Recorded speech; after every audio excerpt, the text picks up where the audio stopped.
Zdá sa, že ten virtuálny svet je dosť podobný tomu reálnemu a keď to v tom virtuálnom svete vychádza, tak je dosť pravdepodobné, že to môže výjsť aj v tom reálnom svete. Ale ja nechcem vôbec predbiehať a nechcem najmä zarieknúť Petrov príbeh, ktorý sa rovnako s niekým vo virtuálnom svete stretol. Ty by si rád pozval svoju priateľku, s ktorou sa virtuálne poznáte a vidíte na rande, hej? No určite. Určite, hej. Ako spolu takto fungujete dlho? No teraz to bude rok. Ako sa tak dá dlho spolu fungovať? No, ako no tak.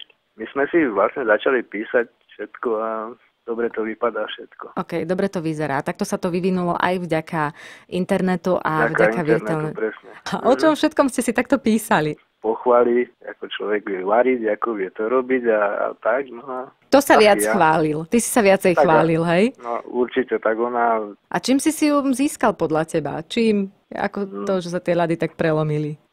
Možno tým, že ako nebol to vymysel, že dokážem variť, dokážem upiecť, dokážem si upratať, akože som taký samostatnejší, tak možno aj to spravilo. To ju oslovilo. Predpokladal si, že budeš mať vzťah z internetu? Nie, vôbec nie. Ako ja som nedúfal, ja som iba tak, že to možno bude nejaká náhoda, alebo čo.